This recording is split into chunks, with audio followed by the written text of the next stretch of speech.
আমি আমার ঘরে যাচ্ছি। থাক, এটুকু আমি নিজেই পারবো। আর বলছি তো, এখানে থাকবেন না, প্লিজ চলে যান। আপনার আমাকে বিয়ে করার শখ হয়েছিল, বিয়ে করে নিয়েছেন, এখন আপনি নিজের রাস্তায় যান, আমি নিজের রাস্তায় যাব। অনুভব, আমার সামনে কিন্তু তোমার ফিজিওথেরাপিস্ট বললেন যে তোমার সুস্থ হওয়ার সম্ভাবনা আছে, চান্সেস আছে, একটু কম হলেও তো আছে। তোমাকে সবার সঙ্গে সহযোগিতা করতে হবে, নিজের মনের জোরটা বাড়াতে হবে। আর তুমি যদি সারাক্ষণ এরকম ভাবে... আপনার কি মনে হয় বলুন তো, আমি কি নিজের অবস্থাটা এনজয় করছি? খুব সকলের উপরে এরকম বোঝা হয়ে থাকতে আমার ভালো লাগছে। ডাক্তার যখন আমাকে ভেতরে পরীক্ষা করছিল সেখানে আমি ছিলাম, আপনি ছিলেন না। আর ডাক্তারের মুখে প্রত্যেকটা রেখা আমি স্পষ্ট পড়তে পারছিলাম, সেখানে শুধু হতাশা ছিল, হতাশা। আমি জানি আমি আর কখনো ভালো হব না, কখনো ভালো হতে পারি না। আমি I hate it. I hate it. I hate my life. I hate myself. And please, for God's sake, leave me alone. আপনি প্লিজ চলে যান এখান থেকে। আপনার আর কোনো সাহায্যের আমার দরকার নেই।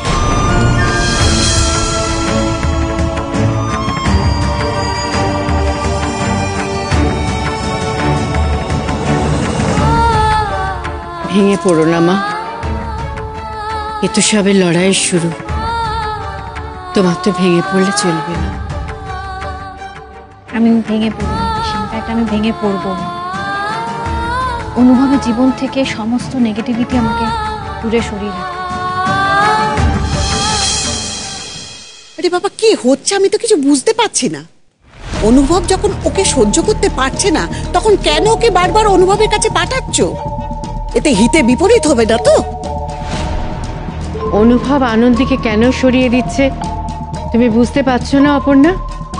আর একটা কথা জেনে রাখো, অনুভবকে সুস্থ করতে পারে শুধু একজন, সে আনন্দী, আর কেউ নয়।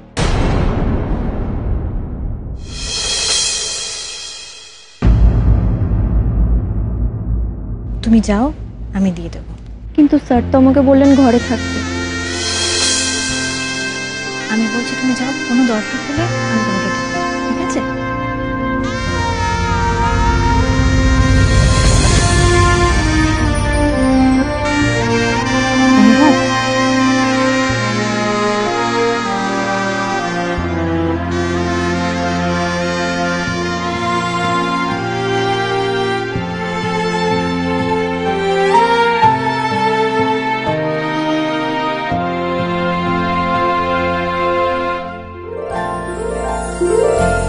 কাল থেকে আমি নিজে ওষুধ নিয়ে নেব, কাউকে আর দিতে হবে।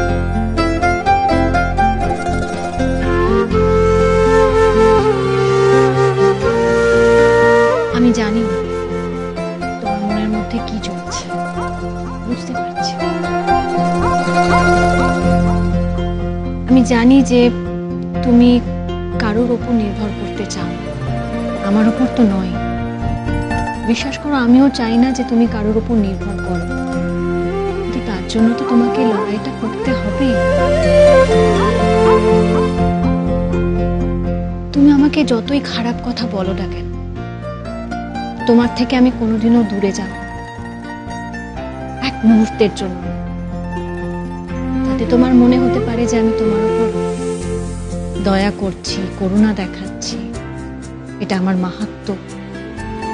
একবার ভেবে দেখো তো অনুভব, এই করুণা, এই সিম্প্যাথি, এটা তো কোনো না কোনো সময় হেরে যায়। যেটা হেরে যায় না সেটা হলো ভালোবাসা। অনুভব, যখনই আমার মনে হয় আমার কি করা উচিত, ঠিক তখনই আমি ভাবি যে যদি আমার জায়গায় তুমি থাকতে তাহলে তুমি কি করতে। উত্তরটা পেয়ে যাই আর কি করা উচিত। ডাক্তারবাবু আমাকে যতই কটু কথা শোনাও না কেন, তোমাকে ছেড়ে আমি কোথাও যাচ্ছি না, কোথাও না। অনুভব, আমার মধ্যে যে একটা জেদ আছে সেটা কখনো আমি বুঝতে পারি না, কেউ জানতও না। তুমি সেই আমার জেদটাকে আমার ভেতর থেকে বের করে আনবে।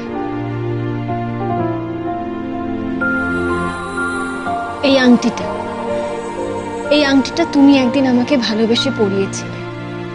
এর মূল্য আমার জীবনের থেকে অনেক বেশি। এর সাথে জড়িয়ে থাকা প্রমিসগুলো আমি কোনোদিনও ভুলব না, কোনোদিনও না। এই যে আমার সিঁথিতে সিঁদুর, এটাও একদিন তুমি আমাকে ভালোবেসে পরাবে। আমার কথা মিলেনি?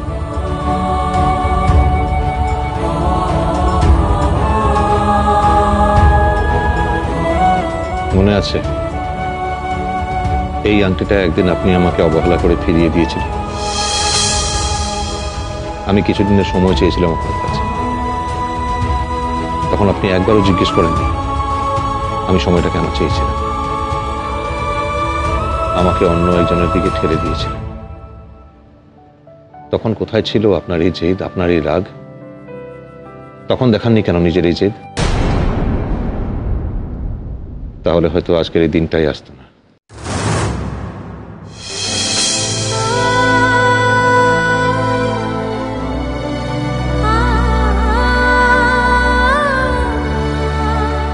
আমাকে অন্য একজনের দিকে ঠেলে দিয়েছিল। তখন কোথায় ছিল আপনার এই জেদ, আপনার এই রাগ? তখন দেখাননি কেন নিজের এই জেদ? তাহলে হয়তো আজকের এই দিনটাই আসতো।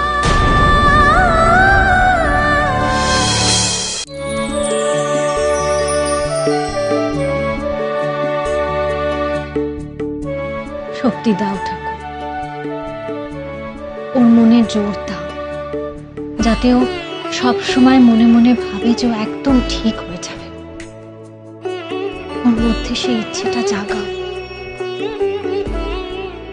দয়া করো প্রভু, দয়া করো।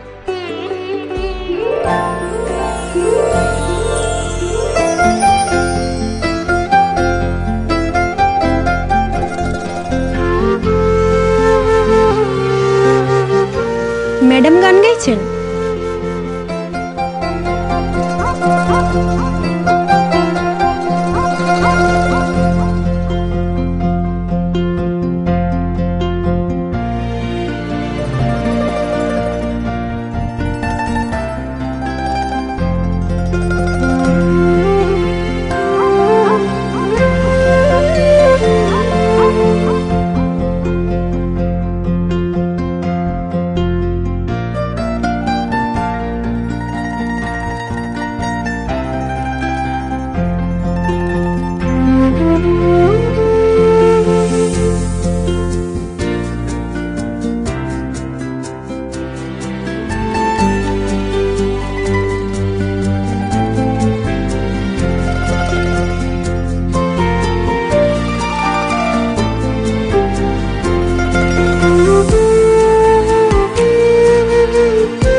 মা এই গানটা গাইতো এইভাবে, ঠিক এইভাবে। কতদিন পরে শুনলাম।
দিদিভাই যে কি করে একা সব সামলাতো, আমি তো পুরো হাবুডুবু খাচ্ছি এই প্রেসের কাজ নিয়ে। আরে বাবা তুমি চিন্তা করছো কেন, তুমিও শিখে যাবে। আর দিদিভাই তো বলেছে দিদিভাই কদিন বাদেই জয়েন করবে। আচ্ছা, তোমার মনে হয় অনুভবটা ঠিক হয়ে যাবে? দিদিভাই যখন দায়িত্ব নিয়েছে অনুভবটা নিশ্চয়ই ঠিক হয়ে যাবে। এই দেখো দিদিভাইয়ের কথা বলতে বলতে দিদিভাই ফোন করেছে। আচ্ছা ঠিক আছে, তুমি কথা বলো, আমি ফ্রেশ হয়নি। ঠিক আছে। হ্যালো দিদিভাই, বলো। বলছি ওখানে সব ঠিক আছে তো? হ্যাঁ রে, আমি ঠিক আছি। তোরা সবাই ভালো তো? শোন না, আমার একটা হেল্প লাগবে। হ্যাঁ বলো না। আসলে আমি না একটা জিনিস শিখতে চাই, তুই প্লিজ আমাকে একটু হেল্প করবি?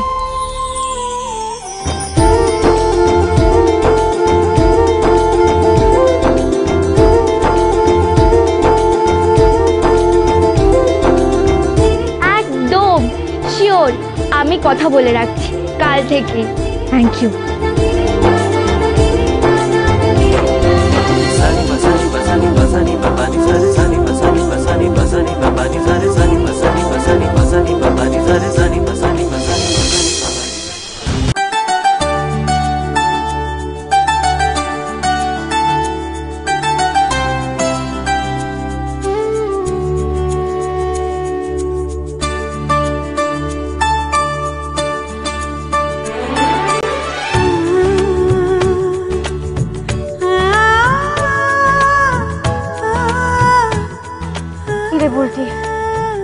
আমি পারবো তো? দিদিভাই তুমি ভয় পাচ্ছ কেন? তুমি তো আগে বাবার গাড়ি চালিয়েছো, তুমি পারবে। হ্যাঁ চালিয়েছিলাম, সে তো অনেকদিন আগে বাবা শিখিয়েছিল। আর আমি যখন চালাতাম তখন বাবা পাশে বসে থাকতো। এই তো সব সিস্টেম বদলে গেছে। এই গাড়ি তো আগে চালাইনি, ব্রেক অ্যাক্সিলারেটর সব গুলিয়ে যাচ্ছে। ও প্রথম প্রথম সবারই একটু একটু গুলিয়ে যায়। তুমি ভেবো না, তুমি পারবে। চালাও চালাও, তুমি পারবে।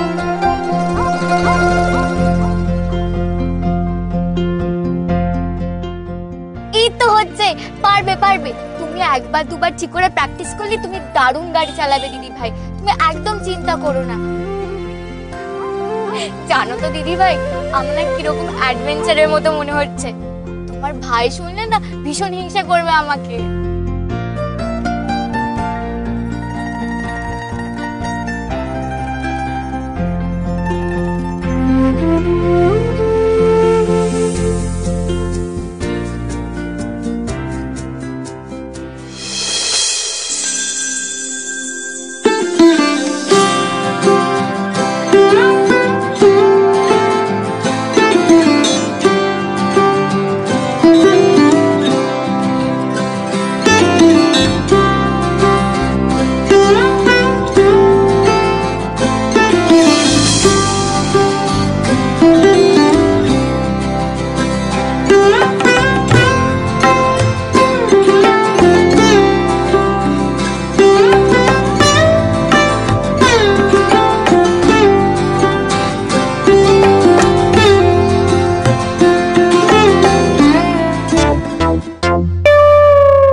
ডিনারের এত তাড়া কি ছিল তোর?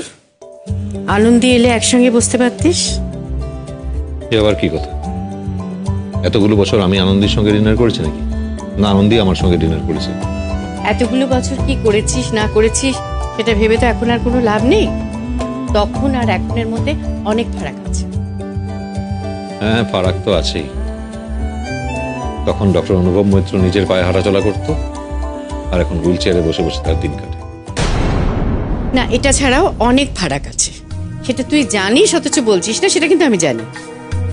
সেটা হলো ডক্টর অনুভব মৈত্র আগে ছিল সিঙ্গেল, এখন বিবাহিত। হ্যাঁ বিবাহিত। এটাকে কি আর বিয়ে বলে? আগেকার দিনের ছোট ছোট ছেলে মেয়েগুলোকে ধরে বিয়ে দিয়ে দিত। তারা কিছু বুঝতেও পারতো না, তাদের কিছু করারও থাকতো না। আর বড়রা তাদের বিয়ে দিয়ে নিজেদের পুতুল খেলার শখ মেটাতো। যেমন তোমরা আমাকে জোর করে বিয়ে দিয়ে নিজের পুতুল খেলার শখ মিটিয়েছো। বোকার মতো কথা বলিস না অনুভব। আচ্ছা তুই কেন বুঝতে পারিস না? তুই যতবার এই ধরনের কথাগুলো বলিস ততবার তুই আনন্দীকে অপমান করিস, ওর ভালোবাসাকে অপমান করিস। Sister, sister, yes sir. পেশেন্টকে সময় মতো খাবার দেওয়া আপনার কাজ নয়? না মানে স্যার আমি ভেবেছিলাম। আপনি ভেবেছিলেন? আপনাকে এখানে ভাবার জন্য রাখা হয়েছে নাকি কাজের জন্য রাখা হয়েছে? আচ্ছা ও বেচারির উপর কেন চেঁচামেচি করছিস তুই? আমি দেখছি। চলো চলো।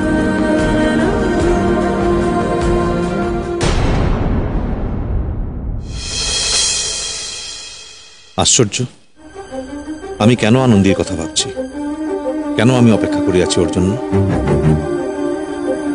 ও আমার অভ্যেস হয়ে যাচ্ছে ক্রমশ। এটা ঠিক নয়। সেই সকাল সকাল বেরোলো প্রেসে যাচ্ছি বলে। ভালো, প্রেসের কাজে মন দেওয়া দরকার। আমার কথার কিছুটা হলো এফেক্ট হয়েছে। এইভাবে আমি আনন্দীকে ওর নিজের জগতে, নিজের কক্ষপথে আবার ফিরিয়ে দেব। একটা পঙ্গু লোকের সঙ্গে আনন্দীর মতো একটা মেয়ে কেন জীবন কাটাবে? না, এবারে রাগারাগি করে না, ওকে সবটা বুঝিয়ে বলতে হবে।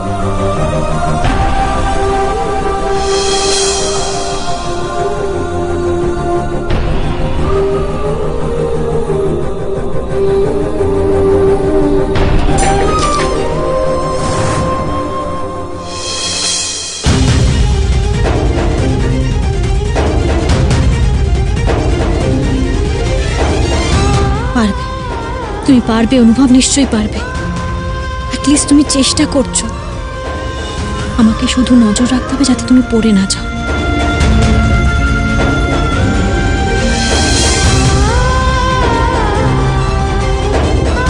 ওয়ার্থলেস, টোটাল ওয়ার্থলেস আমি।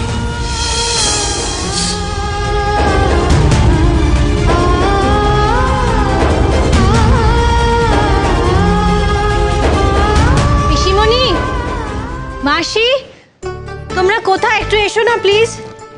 আপনি এসে গেছেন? হ্যাঁ এসে গেছি, আর একটা জিনিসও নিয়ে এসেছি। কি এনেছো আবার? আর তোমাদের কি ডিনার হয়ে গেছে? না এখনো হয়নি। কেন? ভালোই হয়েছে, তাহলে আজকে আমরা কেউ বাড়ির খাবার খাবো না, এটা খাবো। একটু বাড়াবাড়ি করে ফেলছো না আনন্দে? একটা অসুস্থ মানুষ রাস্তার দোকানে তেল মশলা দেওয়া জিনিস খাবে? তেল মশলা খাবার তো নয় মাসি, ইনফ্যাক্ট অনুভবের ফেভারিট রেস্টুরেন্টের হেলদি ফুড। সে যাই হোক, বাইরের খাবার তো। এখন এসব খাবার যে খেতে নেই সেটা তুমি জানো না? আমি কিন্তু ডক্টর সিনহার সাথে কথা বলেছি, উনি বললেন যে অনুভব এখন আগের থেকে অনেক সুস্থ, সেটাই বলবে। কিন্তু তুমি তো ওকে অসুস্থ না করে ছাড়বে না দেখছি। দেখো আনন্দী, অনুভবকে জোর করে বিয়ে করেছো সেটা অবধি ঠিক আছে, কিন্তু একজন অসুস্থ মানুষের পক্ষে কোনটা ভালো কোনটা মন্দ সেটা নিয়েও গাজোয়ারি করবে? না, আসলে আমার মনে হলো যে অনেক দিন ধরেই বাড়ির খাবার খাচ্ছে, যদি একটু বাইরের খাবার। থাক, তোমাকে আর ডাক্তারি ফলাতে হবে না।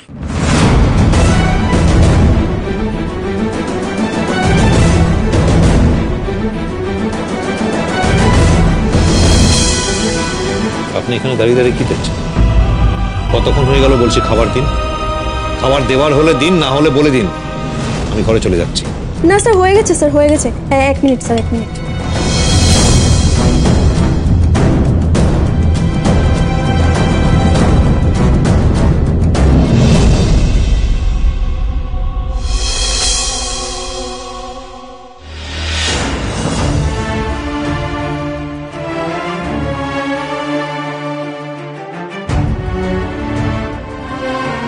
তোমার ছেলেকে আবার আগের মতো কি করে করবো বলো তো? ওর চোখের সামনে থেকে দূরে চলে গেলেও যদি ভালো থাকতো, আমি তাই করতাম। তো ও যে আমাকে বড্ড ভালোবাসে, আর সেই জন্যই আমার সঙ্গে খারাপ ব্যবহারটা করছে। তুমি জানো তো এটা ওর একটা প্ল্যান, যাতে আমি ওর থেকে দূরে সরে থাকি। তো ওর যে ভাবনাটা সম্পূর্ণভাবে ভুল। ও ভাবছে যে আমি যদি ওর থেকে দূরে সরে যাই তাহলে আমি আমার জীবনে খুব ভালো থাকবো। ও তো সেটা ভুল করছে। আমি যদি ওর থেকে দূরে থাকি ও ভালো থাকবে না, কারণ আমরা একে অপরকে খুব ভালোবাসি, একে অপরের থেকে দূরে সরে থাকতে পারি না। এটা ওকে বুঝতে হবে। তুমি শুধু ওর মধ্যে বিশ্বাসটুকু জাগিয়ে তোলো যে ও আবার আগের মতো সুস্থ হবে।